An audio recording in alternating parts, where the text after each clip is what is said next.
ఆటల్లో తీవ్రమైన పోటీ ఉండే క్రీడ క్రికెట్. అటువంటి క్రీడలో మంచి ప్రతిభ కనబరుస్తూ ఔరా అనిపిస్తున్నారు ఆ కుర్రాళ్లు. ఇటీవల జరిగిన ఐపీఎల్లో అద్భుతమైన ప్రదర్శనతో తెలుగు వాళ్ల సత్తా రుచి చూపించారు.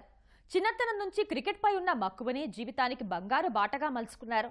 భవిష్యత్తులో టీమిండియా తరపున ఆడాలి అన్న లక్ష్యంతో ముందుకు సాగుతున్నారు. విలక్షణమైన ఆట తీరుతో యువత ఆదరాభిమానాలు కైవసం చేసుకుంటున్న ఆ యువ క్రికెటర్లతో చిట్చాట్.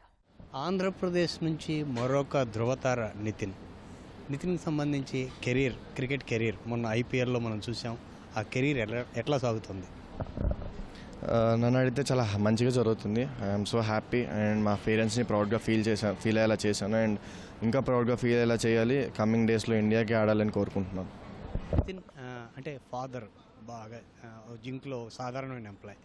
ఆయన నీ గురించి చేసిన త్యాగం, అలాగే ఆల్రౌండర్గా మిమ్మల్ని తీర్చిదిద్దాలన్న ఆయన లక్ష్యాన్ని ఎంతవరకు మీరు సాధించాలనుకుంటున్నారు? మా ఫాదర్ గురించి ఎంత చెప్పాలన్నా చాలా తక్కువే అని చెప్పాలి నేను. ఎందుకంటే నన్ను ఫస్ట్ బిలీవ్ చేసిన పర్సన్, నేను ఎదుగుతాను నా గేమ్ ప్లేని బిలీవ్ చేసిన పర్సన్ ఎవరంటే మా father. So I'm so happy అలాంటి ఫాదర్ నాకు దొరికినందుకు. ఇప్పటికి కూడా లైక్ చాలామంది fathers they are not allowing their kids cricket ఆడడానికి. బట్ మా ఫాదర్ అప్పట్లోనే నన్ను అలౌ చేసి నా వెనకాతలు వచ్చి నన్ను నా కోసం జాబ్ వదిలేరంటే it's a big thing for me. And ఆ రుణాన్ని ఎలా తీర్చుకోవాలో కూడా తెలియదు. And I will always make him proud. నేను అతన్ని ప్రౌడ్ చేస్తూనే ఉంటా. And that's what my goal is also. Seniors నుంచి మీరు ఇప్పటివరకు నేర్చుకున్న ఎక్స్పీరియన్స్ ఎట్లా సాగింది? భవిష్యత్తులో ఏం కోరుకుంటున్నారు మీరు? సీనియర్స్ దగ్గర నుంచి ఆబ్వియస్లీ సన్ రైజర్స్లో they are lot more better players and good quality cricketers అయితే ఉన్నారు. అండ్ వాళ్ళ దగ్గర నుంచి ఎక్స్పీరియన్స్ రావడం చాలా వరకు అయితే నేర్చుకున్నాను. ఎందుకంటే నేను ఇంకా యంగ్స్టర్ని, నేను ఇంకా అంత క్రికెట్ని చూడలేదు. But they are already seen 20 years క్రికెట్ని చూశారు వాళ్ళు. సో ఆబ్వియస్లీ వాళ్ళ దగ్గర నుంచి టాలెంట్ అండ్ మంచి ఎక్స్పీరియన్స్ మిక్స్ అయితే it will be a good combination. And వాళ్ళ దగ్గర నుంచి ఎక్స్పీరియన్స్ తీసుకుంటున్నాను. అదే టాలెంట్ ఉంది. I will be successful soon. Visakhapatnam నుండి ఎమర్జ్ అయిన ఇక్కడ ఉన్న సదుపాయాలు, అంటే క్రికెటర్గా మంచి క్రికెటర్లుగా ఎదగడానికి ఏ రకమైన సదుపాయాలు ఉన్నాయి? ఏ రకంగా మెరుగుపడాలని మీరు అనుకుంటున్నారు? చెప్పాలంటే చాలా మంచి సదుపాయాలు ఉన్నాయి. మోస్ట్ ఆఫ్ ది స్టేట్స్లో అలాంటి సదుపాయాలు మన ఆంధ్రాలో ఉన్నాయి. అండ్ బాల్స్ విషయంలో అవ్వచ్చు, బాల్స్ కూడా కొన్ని స్టేట్స్లో ఇవ్వలేని పరిస్థితుల్లో ఉన్నారు. అండ్ ఇక్కడ వికెట్స్ విషయంలో అవ్వచ్చు, గ్రౌండ్ ఫెసిలిటీ విషయంలో అవ్వచ్చు, వాటర్ ఫెసిలిటీలో అవ్వచ్చు, లేకపోతే పిచెస్ ఫెసిలిటీలో అవ్వచ్చు. అండ్ ఎవ్రీథింగ్ నేను ఇందాలు అది కూడా ప్రెస్ మీట్లో అదే చెప్తున్నా. Everything is up to greater level. బెంగళూరులో ఎలా అయితే ఉంటాయో అలా ఇక్కడ ఉన్నాయి. బెంగళూరు ఎన్సీఏ క్యాంప్స్లో ఎలా ఉంటాయో అలా ఇక్కడ ఉన్నాయి facilities. And I'm so happy Andhra నుంచి ఆడుతున్నందుకు, ఇన్ని ఫెసిలిటీస్ ఉన్నందుకు. మీ ఫ్యూచర్ ప్లాన్ ఏంటి? నా ఫ్యూచర్ ప్లాన్, నా అల్టిమేట్ గోల్ అయితే మాత్రం వరల్డ్స్ బెస్ట్ ఆల్రౌండర్ రావాలనేది నా గోల్ అది. అండ్ ఫ్యూచర్ ప్లాన్ అంటే సింగిల్ స్టెప్ తీసుకెళ్ళడం నాకు చాలా ఇష్టం. And that's what improves my game also అని నేను బిలీవ్ చేస్తాను. అది నేను బ్యాటింగ్ అండ్ ఫీల్డింగ్లో సాటిస్ఫైడ్ ఉన్నాను. అండ్ ఐ వాంట్ ఇంప్రూవ్ అందులో I'm so satisfied. But bowling విషయంలో ఐఎమ్ నాట్ సాటిస్ఫైడ్. ఇంకా ఇంప్రూవ్ అవ్వాలనుకుంటున్నాను. కమింగ్ డేస్లో ఐఎమ్ ఆల్రెడీ భువీ బాయ్తో, నట్టు బాయ్తో వీళ్ళందరితో మాట్లాడాను. And I'm going to work on my self in as a bowling aspect. So Andhra Pradesh నుంచి cricket దిగ్గజంగా ఎదగాలన్న KS Bharat కళ ఎలా నెరవేరుతోంది? ఈ సీజన్లోని, అలాగే రానున్న తన భవిష్యత్ ప్రణాళిక ఎలా ఉంది? ఈ అన్ని అంశాలని మనం తెలుసుకుందాం. భరత్, కంగ్రాచులేషన్స్. ఇప్పుడు ఆల్రెడీ సీజన్ మీకు 1 and 2 అయిపోయాయి. సో ఈ సీజన్లో మీకు ఎట్లా ఉండబోతోంది? ఏ రకంగా మీ ఫ్యూచర్ ప్లాన్ ఉంది? తప్పకుండా అండి. ఏపీఎల్ స్టార్ట్ అవుతుంది సీజన్ 3. చాలా ఎక్సైటెడ్ ఉన్నా. ఎందుకంటే మీరు చూసుకున్నట్టయితే ఏపీఎల్ ఒక చాలా మంచి ప్లాట్ఫామ్. నాకే కాదు, నాలాంటి చాలా మందికి ఇండియా ఆడదాం అనుకున్న, ఐపీఎల్ ఆడదాం అనుకున్న వాళ్ళకి ఇది ఒక గ్రేట్ ప్లాట్ఫామ్. సో దీన్ని యూస్ చేసుకొని వాళ్ళు వాళ్ళ టాలెంట్ని కానీ చూపించుకున్నట్టయితే తప్పకుండా వాళ్ళకి మంచి భవిష్యత్తు ఉంటుందని భావిస్తున్నాను. భరత్, ఇప్పుడు మీరు ఒక జర్నీ చాలా దూరం ముందుకు వచ్చారు. ప్రధానంగా మనకి ఆంధ్రప్రదేశ్ అనేది ఒక ఎంపిక రాష్ట్రం, మంచి ప్లేయర్స్ ఇక్కడ తయారవుతున్నారు అనేసి ఒక భావన అటు బీసీసీఐకి కానీ లేకపోతే ఇటు ఐపీఎల్కి కానీ వీళ్ళకి వస్తుంది అన్నది ఒక వ్యవహారం ఉంది.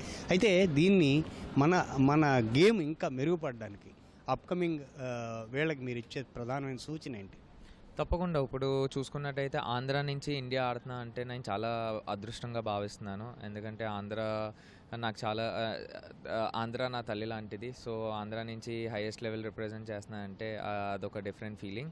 అండ్ ఎస్, ఆంధ్ర ఏం చేస్తుందంటే ఆపర్చునిటీస్ ఇస్తుంది ప్లేయర్స్కి. సో ప్లేయర్ హంగర్ ఉంటే ప్లేయర్స్ వాళ్ళు ఆ లెవెల్లోని వాళ్ళు ఇమాజినేషన్ చేసుకొని నేను ఒక ఇండియా ఆడాలి, మేము మా సీనియర్స్ని చూసి మేము ఇన్స్పైర్ అయ్యాం. సో మమ్మల్ని చూసి ఒక యంగ్స్టర్ 19-year-old కానీ 13-year-old కానీ 15-year-old కానీ ఇన్స్పైర్ అయితే like nothing like it. So దానంతటికి ఇటువంటి లీగ్స్ ఎంతో ప్రోత్సహిస్తాయి.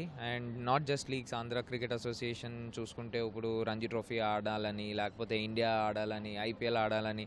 సో ప్లేయర్స్కి ఆ డిసిప్లిన్ ఉండాలి. డిసిప్లిన్ ఉండి డ్రీమ్ చేసే ప్రతి ఒక్కరికి ఇదొక మంచి ప్లాట్ఫామ్. అండ్ వాళ్ళ జర్నీ చాలా బాగుంటుందని భావిస్తున్నాను.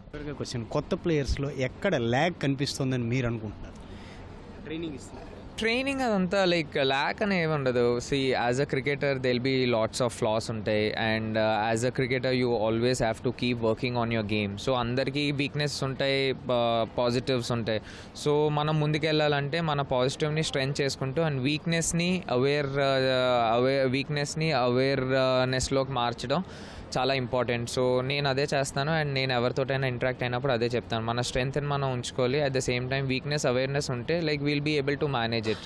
So cricket is a sport where every day you have to keep working hard. And మీరు రిటైర్ అయినంత వరకు, లేకపోతే నేను ఇంకా ఆపను అనుకున్నంత వరకు కష్టపడుతూ ఉండాలి చాలా డిసిప్లిన్డ్గా.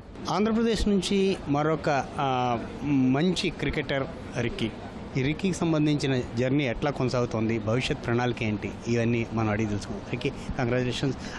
ఇప్పుడు 2 సీజన్స్ ఏపీఎల్ అయిపోయి, అలాగే ఐపీఎల్లో కూడాను, అలాగే ఇండియా టీం కూడాను ప్రాబబుల్స్ ఇవన్నీ ఉంటున్నాయి. ఇవన్నీ ఎట్లా ఉంది, ఎలా జర్నీ ఎట్లా సాగుతుంది? చాలా మంచిగా నడుస్తుంది ప్రస్తుతంగా చెప్పాలంటే. రంజీ ట్రోఫీ హై స్కోరర్ అయ్యాను, ఫాలోడ్ బై ఐపీఎల్ అనుకున్నట్టు జరగలేదు, కానీ it's a great opportunity and learning అనుకోవచ్చు యాజ్ అ ప్లేయర్గా మనం గ్రో అవ్వడానికి. దాంతోపాటు ఏపీఎల్లో కూడా ఒక ఎక్స్ట్రా ఆపర్చునిటీ అనుకోవచ్చు. ఇక్కడ నుండి ప్లస్ లైవ్ టెలికాస్ట్ రావడం, టీవీలో రావడం, చాలామంది త్రూ అవుట్ ద వరల్డ్ చూస్తుంటారు, త్రూ అవుట్ ఇండియా చూస్తారు. అక్కడ నుంచి కూడా చాలా ప్లేయర్స్ రికగ్నైజ్ అవుతారు. So it has been a great platform, great initiative from ACA. అంటే ప్రధానంగా ఈ జర్నీలో మీకు ఎదురైన హర్డిల్స్ ఏంటి, వాటిని ఎట్లాగా ఓవర్కమ్ చేయగలిగారు? ఇండియాలో చాలా కాంపిటీషన్ ఉంటుంది. సో డిసప్పాయింట్ అవ్వడం చాలా ఈజీ. సో ప్లస్ మీకు ఐపీఎల్ లెవెల్లో చూసినా మీకు చాలా లెస్ ఆపర్చునిటీస్ వస్తాయి. So you have to grasp it or else you have to take, మళ్ళీ హోల్ సైకిల్ ఉంటుంది. ప్రతి ప్లేయర్ జర్నీలో ఇది చాలా పెద్ద డిసప్పాయింట్మెంట్. సో మీరు మెంటలీ స్ట్రాంగ్ ఉండాలి, యాజ్ అ ప్లేయర్కి చాలా మెంటలీ స్ట్రాంగ్ ఉండాలి. మోర్ దెన్ సక్సెస్ మేము ఫెయిల్యూర్స్ చూస్తాం. హార్డ్లీ 3 మ్యాచెస్ ఫెయిల్ అవుతుంది, ఒక మ్యాచ్ కొడతాం, మళ్ళీ 2 మ్యాచెస్ ఫెయిల్ అవుతుంది, అదే ఒక జర్నీ. సో దాన్ని ఎట్లా కోపప్ అన్నది చాలా హర్డల్స్ ఉంటాయి. Let it be emotionally, physically, political challenges ఉంటాయి, అన్నీ ఉంటాయి. So every step to step దాన్ని దాటుకొని మోర్ మెచ్యూర్డ్, మోర్ ఎక్స్పీరియన్స్డ్ అయ్యి బ్యాలెన్స్డ్గా హ్యాండిల్ చేస్తాం. చివరికి చెప్పండి, మీ ఫ్యూచర్ ప్లాన్ ఏంటి? ఫ్యూచర్ ప్లాన్ 100% ఇండియా ఆడాలనుకుంటున్నాం at least coming next couple of ఇయర్స్లో. ప్లస్ ఐపీఎల్లో కూడా స్టేబుల్ అవుదాం అనుకుంటున్నాం. That is my current plan as of now. Cameraman K. శ్రీనివాస్తో కూర్మరాజు, ఈటీవీ న్యూస్, విశాఖపట్నం.